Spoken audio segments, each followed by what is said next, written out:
I live in home or in house. I feel cold or cool. My marriage anniversary or wedding anniversary. Confused? Let us know the meaning and the uses of this pair of words. आज हम समझते हैं इन pair of words का अर्थ क्या है और correct uses क्या है, कब कौन सा word use करना है. This is Prasenjit Das and welcome you all to my YouTube channel and Facebook page. Learn English. So let us move to the first question. We have three words here: sell, sell and sale. So जब इनका sound same है लेकिन इनका meaning और spelling भी अलग है, देख सकते हैं. तो पहला sale is verb, action, the act of selling, बेचना, बेचने के कार्य को करना. He sells medicine, he sells vegetables, he sells the furniture. In this way बेचना का एक्शन को सेल कहते हैं. CELL सेल, ये एक स्मॉल रूम, जैसे हम जेल को भी कह सकते हैं, छोटा सा कमरा, उसको एटिक, उसको भी सेल कहते हैं. या फिर हमारे जो मोबाइल है, एक्चुअली ये मोबाइलिटीज़ के इसकी क्वालिटी है. एक्चुअली ये सेल फ़ोन है, मोबाइल फ़ोन. तो बिकॉज इसको हम मोबाइल मतलब इसको हम कैरी कर सकते हैं, साथ में लेके जा सकते हैं, जैसे मोबाइल हॉस्पिटल होता है. Next we have SALE sale. ये है नाउन, ये नाउन का फॉर्म है. इसको हम नाउन के रूप में यूज़ करेंगे. The sale in is not good in my shop today. आज मेरे दुकान में सेल यानी आज बिक्री वो सही नहीं है. That means that is the noun form, हम इसको यूज़ करेंगे, not as a verb. Next, home and house. Home और हाउस में ऑफन हम कंफ्यूज हो जाते हैं, कौन सा वर्ड करेक्ट है, कौन सा गलत है. दोनों सही है लेकिन इसका मीनिंग और यूजेस अलग अलग है. जब हम हाउस बोलेंगे तो एक बड़ा प्लेस जहाँ पर काफ़ी लोग साथ रहते हैं, जैसे कि गेस्ट हाउस हम बोलते हैं. जैसे यहाँ पर एग्जांपल दिया, I stayed in a PWD guest house. तो काफ़ी लोग एक साथ रहते हैं. जैसे राजपाल यादव का एक डायलॉग है, एक बात बताओ, इस घर में कितने परिवार रहते हैं?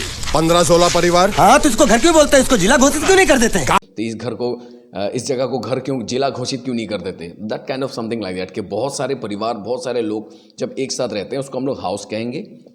जब एक परिवार, कुछ लोग एक साथ रहेंगे तो उसको हम लोग होम कहेंगे. A dwelling place for a family is home. So I love my sweet home, I live in my home. Moving forward, आगे चलते हैं. एल्डर्स एंड ओल्डेस्ट, ये दोनों ऑफन कंफ्यूज करता है. इसके साथ रिलेटेड और एक है एल्डर एंड ओल्डर, कौन सा सही है. तो पहले हम इन दोनों को समझते हैं, एल्डेस्ट और ओल्डेस्ट.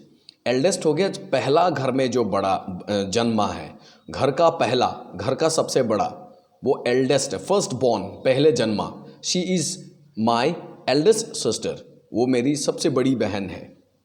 नेक्स्ट, ओल्डेस्ट, सबसे बूढ़ा. एल्डेस्ट सबसे बड़ा, ओल्डेस्ट सबसे बूढ़ा.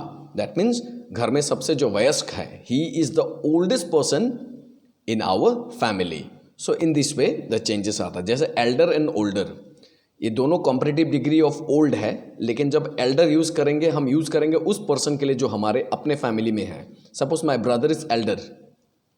जैसे ओल्डर यूज होगा the person who is not in my family, जो अपने परिवार के नहीं है, दूसरे परिवार के हैं, मुझसे उम्र में बड़े हैं, तो हम लोग उसको ओल्डर यूज़ करेंगे. सो moving forward, here and listen, ये एक ऐसा पेयर ऑफ वर्ड्स है जो ऑफन कंफ्यूज करता है. सुनना, दोनों का मतलब सुनना है, लेकिन कौन सा सही है, कब कैसे यूज करना है. हियर एक इनवॉलेंटरी एक्शन है, जब आपका कान, आपका ध्यान किसी ने केंद्रित नहीं किया, किसी ने अट्रैक्ट नहीं किया, किसी ने डायरेक्ट नहीं किया, किसी ने इंडिकेट नहीं किया, आपने जस्ट सुना है. जस्ट एक्ट ऑफ लिसनिंग, आपने जस्ट एक सुना है, आपको किसी ने सुनवाया नहीं है. I heard the voice, I heard her voice, I heard the noise. मैं सड़क से जा रहा था, अचानक रास्ते में आवाज़ आई. I heard the noise, हाँ कुछ हुआ था रास्ते में, मुझे बहुत ज़ोर की आवाज़ आई. तो that's called आवाज़ आना.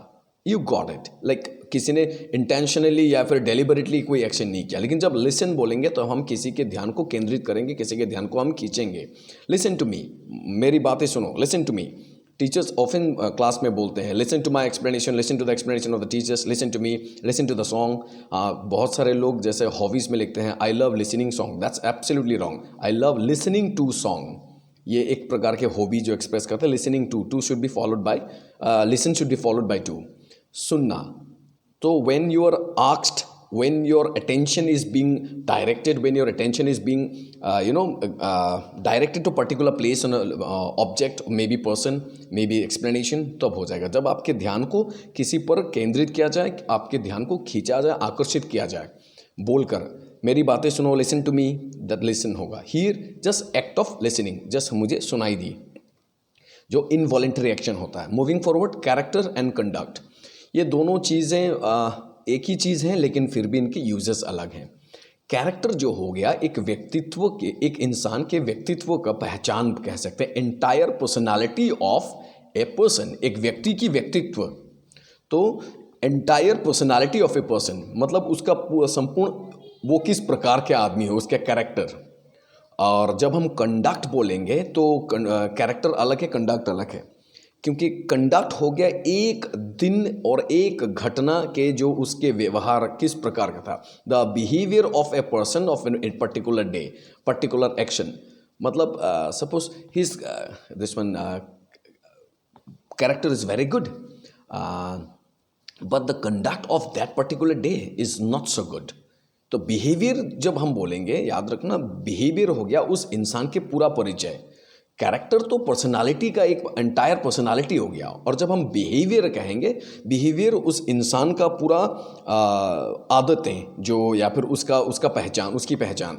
जब कंडक्ट बोलेंगे एक दिन का बिहेवियर, एक दिन का पर्टिकुलर घटना, एक दिन और एक घटना। सपोज इसका बिहेवियर बहुत अच्छा है, लेकिन उस दिन उसका कंडक्ट बड़ा गंदा था, दैट पर्टिकुलर कंडक्ट, उस दिन की घटना, वो दैट्स, इस प्रकार से हम लोग यूज़ करेंगे। सो कंडक्ट, हिज कंडक्ट एनॉयड मी, उस दिन उसके जो कंडक्ट था वो सही नहीं था, मैं थोड़ा नाखुश हूँ उसको लेकर। दैट्स के लोग उस दिन की घटना को कंडक्ट, और उसके बिहेवियर यानी उसका आम एक उसकी पहचान, और कैरेक्टर हो गया एंटायरली उसकी इंडिविजुअलिटी, वो उसकी व्यक्तित्व। जो कोल्ड एंड कूल, कोल्ड जो है दोनों का मतलब ठंडा है, लेकिन फ़र्क इतना है कि कोल्ड जो है अनप्लीजेंट है, अभी मुझे अच्छा नहीं लग रहा, आराम नहीं लग रहा, बहुत ज़्यादा हवाएं चल रही है तो इट्स वेरी कोल्ड, जो अनप्लीजेंट है, नॉट प्लीजेंट। और कूल क्या है, कूल हो गया प्लीजेंट सेंसेशन, एक आराम, मतलब जहाँ पर अब आराम एक्सप्रेस करेंगे, या फिर कभी कभी मॉडर्न इंग्लिश में और मॉडर्न जनरेशन में इसको कूल मतलब बड़ा अच्छा दिखता है। तो यस, कूल का मतलब ही तो प्लीजेंट है, तो प्लीजेंट जब होगा तो हम कूल यूज़ करेंगे, जबकि कूल ठंडा है। मतलब कूल का मॉडर्न यूज़ में हम कह सकते हैं कि हाँ, you are looking very cool today, मतलब बड़े अच्छे लग रहे हो, डूड लग रहे हो, दैट टाइप ऑफ इंग्लिश वाला। लेकिन कोल्ड जो हो गया unpleasant, suppose I am very shivering now, मैं काँप रहा हूँ सर्दी में, तो बर्फ़ गिर रही तो ऑब्वियसली सर्दी लगी रही तो ठंड लगेगा, तो कौन सा, जब बर्फ़ गिर रही हो, ठंडी हवाएं चल रही हो, तो हम क्या बोलेंगे, feel cool? No, I feel cold because it's unpleasant. जब अच्छा लगे तो बोलेंगे या cool. The breeze, the cool breeze is blowing, जो ब्रीज यानी हल्की हवा जो चल रही है, तो बहुत मज़ा आता है। गर्मी में क्या होता है, जब हम लोग टायर्ड होके शाम के वक्त कहीं पर पहाड़ों में या फिर दोस्तों के साथ कभी सड़क में खाली जगह पर बैठे रहते हैं, हाईवेज में बैठकर बाइक चलाते हैं या फिर गाड़ी चलाते हैं, तो क्या ठंडी ठंडी हवाएं चलती है, तब that is very cool bridge, तो वो प्लेजेंट हो गया, मज़ा आ रहा है कुछ। Moving forward, number 7, crime, vice and sin. Crime, that's something against the law or government. सरकार और कानून या भी संविधान के विरुद्ध जब आप करोगे तो वो हो गया क्राइम। और जो एक्शन समाज या फिर मॉरल यानी नैतिकता के विरुद्ध होगा तो हम बोलेंगे हम वाइस। और सिन जो है वो हो गया रिलीजन के अगेंस्ट, मानवता के अगेंस्ट भी कह सकते हैं, दैट्स कॉल्ड सिन यानी पाप। सो किलिंग इज अ क्राइम, खून करना क्राइम है, वो against the law, against the government, जबकि पाप भी बोल सकते हो, लेकिन देखा जाए, लिटरली देखा जाए तो crime is an offence against the law, और vice an offence against the moral law, नैतिकता के खिलाफ, नैतिक नियम के खिलाफ जो है। Smoking and drinking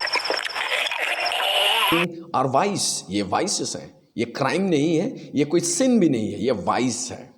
When sin comes, animal sacrifice is a sin. जानवरों का बलिदान देना, बलि देना भगवान के नाम पर, वो पाप है, वो पाप है, simple. Then comes blunder, mistake, error.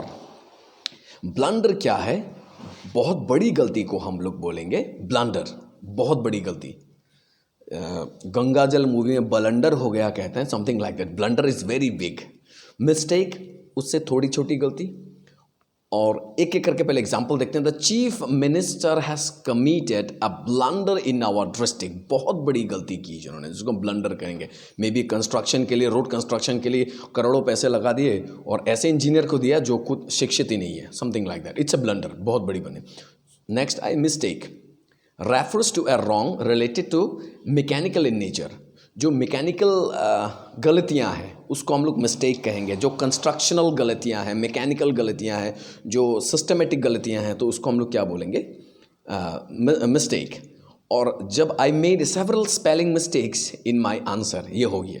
तो ये एक मैकेनिकल प्रोसेस है. सेंटेंस वर्ड्स यूज़ करना, लेटर्स यूज़ करना, ये प्रोसेस जब गलत हो जाए तो वो मिस्टेक है. एरर क्या है? Pertains to an any action और पॉलिसी. जब कोई एक्शन या फिर पॉलिसी के विरुद्ध हो या फिर गलती हो जाए, उसमें विरुद्ध नहीं गलत हो जाए, तब हम उसको बोलेंगे error. I found many errors in that book. एक बुक किसी ने प्रिंट किया है या पब्लिश किया है तो वहाँ पर काफ़ी गलतियाँ मिली है. तो दैट्स छोटी मोटी बात नहीं है. तो that's an error.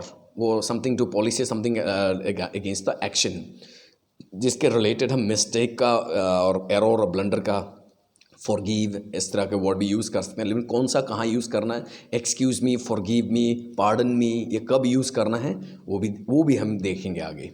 So excuse me तो कब हम बोलेंगे माफ़ कीजिए, छोटी गलती जब हम करेंगे. एक्सक्यूज़ मी, आपने छींक मारी, you have sneezed and you said excuse me. तो it is something like a manner that we should learn. ये एक मैनर का पार्ट है. Relates to a small mistake, छोटी गलती. जैसे आगे कोई सामने खड़ा, हम पीछे से बोलेंगे भाई साहब थोड़ा रास्ता दीजिए, excuse me, may I move, may I go, may I talk, may I something like that. So excuse me छोटी गलती, या फिर उसमें हम लोग जेंटल और मैनर्स के लिए हम लोग यूज़ करते हैं. Then comes forgive. Forgive okay, उससे थोड़ी बड़ी गलती refers to a serious mistake. Say I have not forgiven her for her ill behaviour. उसने जो गलत व्यवहार किया उसके लिए मैंने उसको माफ़ नहीं किया. तो ये हो गया, उससे थोड़ी बड़ी गलती है जो समझाते हैं. फॉरगिव मी प्लीज़ बोलते हैं ना, वो वाला. एक्सक्यूज़ मी हो तो something different, and forgive me मतलब थोड़ी बड़ी गलती. So serious mistake, you can say serious mistake. I have not forgiven her for the mistakes और for her ill behaviour. Then comes pardon. Pardon यानी refers to a great offence. बहुत बड़ी गलती को हम लोग जब माफ़ी मांगेंगे तो हम पार्डन को यूज़ करेंगे. ऑफन ये जज को या फिर ये बोला जाता है pardon me my crime, something like that. और कभी कभी हम जब बात करते हैं, जब हमारे सामने कोई बड़े या टीचर्स बात करते हैं, हम लोग अगर वो सुन नहीं पाते, हम उनको रिक्वेस्ट करते हैं कि सर एक्सक्यूज़ मी, आप दोबारा उसको एक्सप्लेन किए. तो excuse me is wrong, pardon me, bag your pardon sir.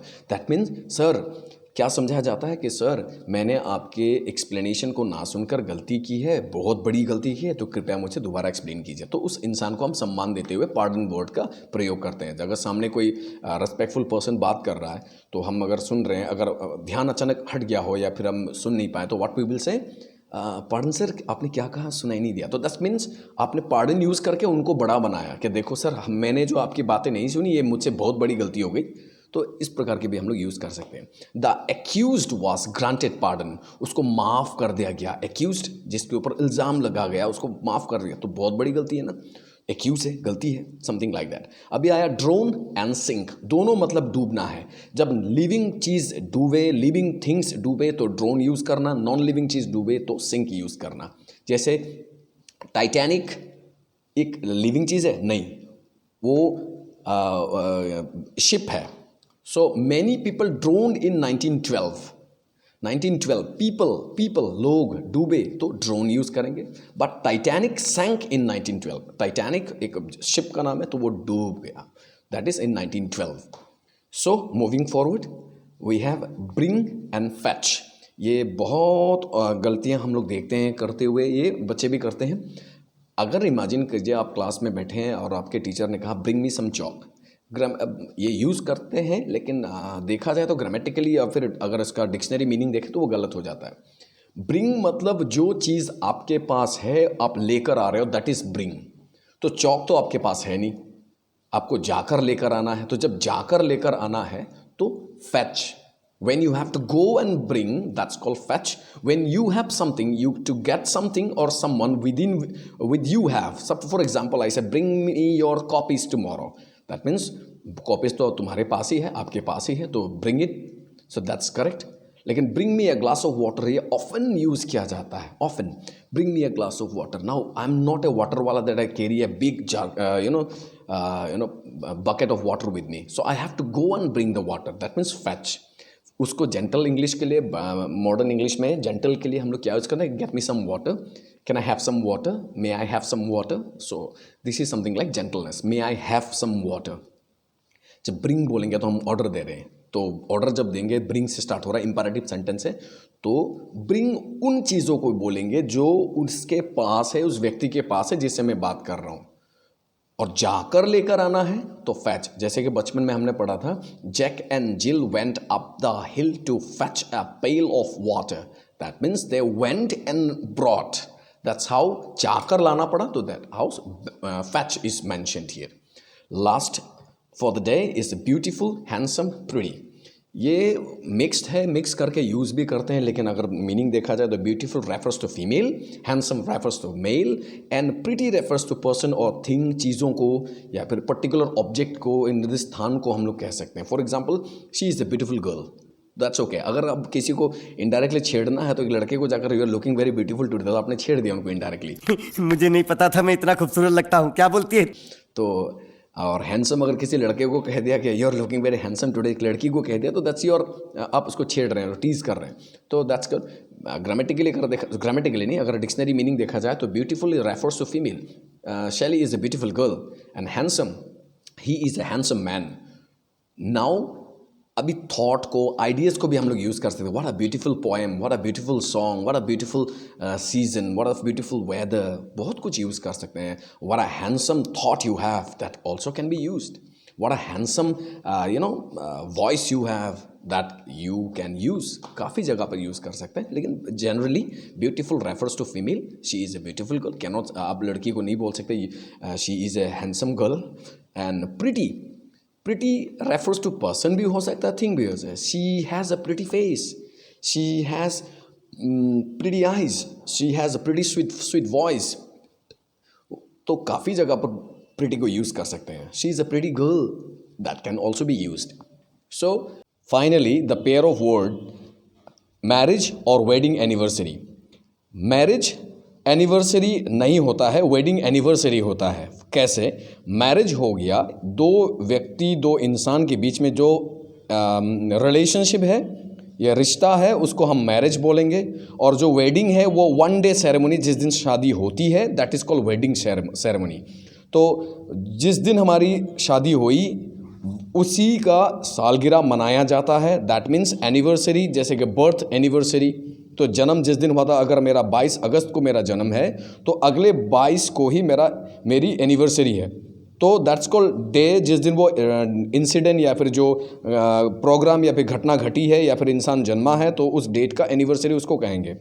तो it's not marriage anniversary. Marriage is संपूर्ण उन दोनों के बीच में जो रिश्ता है, जो रिलेशनशिप है, वो है जो जीवन भर आमरण जो उनका एक रिलेशन रहेगा, उसी को हम मैरिज बोलेंगे. लेकिन दोनों के बीच में जो रिश्ता है उसको हम मैरिज बोलेंगे. और एक दिन की जो सेरेमनी है, जिस दिन शादी हुई है, दैट इज़ कॉल्ड वेडिंग. ये हो गया basic differences. I hope you people have understood, liked. And अगर आपको अच्छा लगे तो ज़रूर शेयर करें एंड कमेंट करें. अगर if you comment then I will also enrich my knowledge. And if you have any questions, please, if you want more questions, then drop your comments on it so that I can also learn from your questions and more study I can have. So thank you for your time. Do subscribe to my channel and follow my page if you like. Thank you very much. Have a nice day.